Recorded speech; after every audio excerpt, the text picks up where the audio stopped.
Assalamualaikum warahmatullahi taala wabarakatuh. Assalamualaikum warahmatullahi taala wabarakatuh dan selamat petang. Saya Zainul Iman Nasir daripada OUM Pontian. Pada subjek ni, kali ni saya telah pun mengambil subjek OUM iaitu ABCC 1103 di mana pengenalan terhadap komunikasi.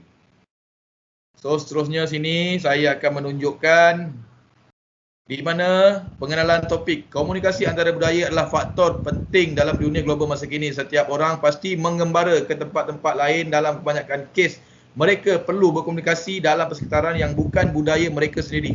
Budaya bergabung antara satu sama lain secara beransur-ansur. Berkomunikasi maklumat dengan orang yang berasal daripada budaya yang berbeza dikenali sebagai komunikasi antara budaya atau komunikasi silang budaya. Orang yang harus berurusan dengan budaya lain menghadapi masalah komunikasi antara budaya. Walaupun mereka kelas bahasa dan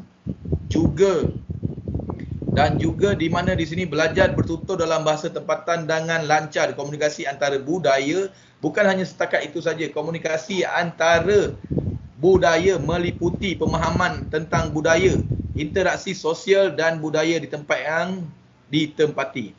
Budaya bukan hanya sekadar komunikasi budaya yang melibatkan pemikiran intelektual seperti seni, festival, makanan, tradisional, warisan ataupun sastra, tapi ianya juga merujuk gaya harian penduduk umum atau sekelompok orang individu. Ianya juga menggambarkan kehidupan keluarga dan juga kehidupan sosial. Komunikasi antara budaya adalah kajian dan penerapan pengetahuan mengenai persepsi budaya dan sistem simbol orang yang berasal dari budaya yang berbeza. Pada asasnya terdapat dua jenis komunikasi antara budaya: komunikasi verbal dan komunikasi bukan lisan.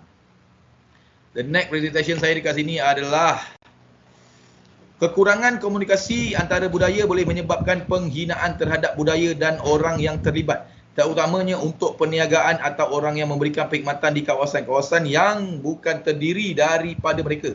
Kebanyakan orang menafsirkan mesej berdasarkan budaya mereka. Jadi apa yang anda masukkan mungkin bukan apa yang difahami oleh orang lain. Niat anda mungkin tidak ada dipenuhi kerana pemahaman mereka terhadap anda mungkin memberitahu mereka sesuatu yang lain tentang anda. So next di sini saya akan tunjukkan di mana cabaran dalam komunikasi antara budaya. Gaya komunikasi dalam budaya barat adalah mudah dan maknanya nampak jelas. Budaya lain cenderung lebih diskret dalam cara penyampaian mesej mereka. Akibatnya, komunikasi antara orang barat dan orang bukan barat dapat menimbulkan kekeliruan di tempat kerja. Ini boleh berlaku semasa interaksi tetap muka dan ketika komunikasi bersifat maya. Tidak perlu dikatakan bagaimana pekerja dari pelbagai budaya bertindak balas antara satu sama lain adalah faktor penentu utama ke arah pembentukan sesebuah organisasi. Sebagai contoh di sini saya ingin menekankan dalam budaya barat, pertanyaan mungkin adakah pilihan A atau pilihan B berkesan. Manakala dalam budaya bukan barat, pekerja mungkin harus secara berselindung atau mencadangkan pilihan tersebut adalah A. Okey, so seterusnya di sini saya akan menerangkan di mana faktor komunikasi berkesan di Malaysia. Dalam alah baru ini banyak faktor yang menunjukkan bahawa kita bertindak lebih baik sebagai negara dari segi berpaduan dan kesatuan nasional. Pelbagai masalah yang mengancam struktur negara telah diatasi.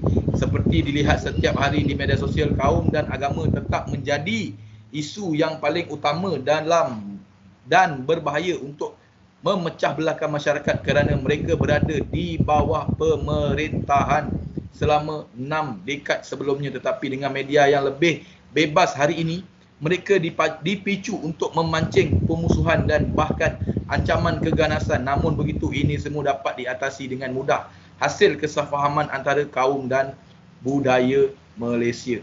Terdapat banyak provokasi perkauman menyebabkan Suruhanjaya Komunikasi dan Multimedia Malaysia SKMM telah menubuhkan talian hotline dan WhatsApp untuk membuat aduan terhadap mereka yang menghina bangsa, agama atau institusi raja. Adalah tradis bahawa ketidakpercayaan di antara pelbagai kaum meningkatkan walaupun telah 62 tahun merdeka kita sebagai orang Malaysia. Okey, next di sini saya akan menerangkan lagi tentang strategi komunikasi berkesan di Malaysia. Walau bagaimanapun, mempelajari asas-asas mengenai budaya dan sekurang-kurangnya sesuatu mengenai bahasa komunikasi di negara yang berbeza adalah penting.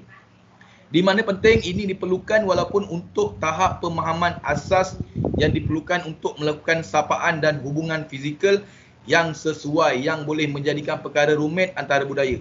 Sebagai contoh, mencium rakan sekerja tidak dianggap sebagai amalan. Ia tidak dianggap sebagai amalan yang sesuai di Malaysia.